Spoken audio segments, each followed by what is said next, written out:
रेडाखोल block अंतर्गत झांकरपाली जगन्नाथ उच्च विद्यालय को संबलपुर जिला परिषद कार्यालय उपसभापति माधव मिर्धा परिदर्शन करिसेंती।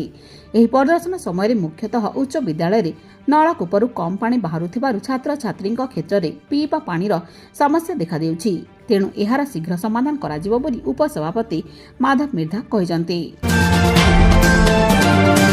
टाउन थाना पाचेरी पछकु लागि रहिथिबा म्युनिसिपालिटी मार्केट कॉम्प्लेक्स रे थिबा सरकारी दुकान उत्कलिकारे लागिथिबा एसी र कंप्रेसर समेत अन्य सामग्री चोरी अभियोग सामना को आसीछि। एने उत्कलिका संबलपुर शाखा तरफरु टाउन थाना रे लिखित अभियोग करा जायछि एवं पुलिस एक मामला रुजु करी घटना तदंत आरंभ करिछि। हीराकुद जलभंडारर फिशरी अंचल को भोजी करने जाई जड़े 20 छात्री मृत्यु घटी। सेठारे गधौथिबा समय असावधानता वशतः पानी रे छात्री जनक बुड़ी जाइथिले। तेबे तांको उद्धार करी बुर्ला मेडिकल को आनिबा परे डाक्टर तांको मृत घोषणा करिथिबा जणा पड़िछि। ओडिशा सांस्कृतिक समाज भवन ठारे कवि गीतिकार एवं संगीतकार कंठशिल्पी अभिनेता शिवशंकर प्रधान का जन्मदिन पालित हो जाइछि। अनुष्ठित यह कार्यक्रम में पद्मश्री डॉक्टर जितेंद्र हरिपाल मुख्य अतिथि एवं सम्मानित अतिथि भाव में आकाशवाणी संबलपुर केन्द्रर कार्यक्रम संयोजक संतोष पिंक प्रमुख उपस्थित रही।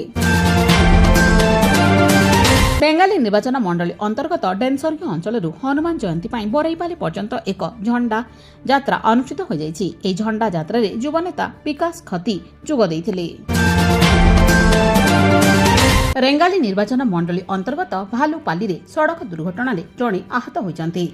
जड़े व्यक्ति बाइक रे आसुथबा बेले तांको पिकअप गाड़ी धक्का देइथिला। फल आहत व्यक्ति जनक स्थानीय लोके उद्धार करी सदर मेडिकल रे भर्ती करिसंती। एनी पुलिस घटनार तदंत आरंभ करिछि। जुजुमुरा ब्लॉक कार्यालय सम्मिलनी कक्ष रे ओडिया पक्ष पालन अवसर में कलाकार मानक संबर्धना कार्यक्रम अनुष्ठित हो जाइछि। अनुष्ठित कार्यक्रम में ब्लॉक मंगल अधिकारी और ब्लॉक सामाजिक सुरक्षा अधिकारी सुशांत कुमार साहू प्रमुख उपस्थित रहिथिले। तेबे कार्यक्रम अवसर में ब्लॉक रो बहु कलाकार मानक संबर्धना ज्ञापन करा जायतिला।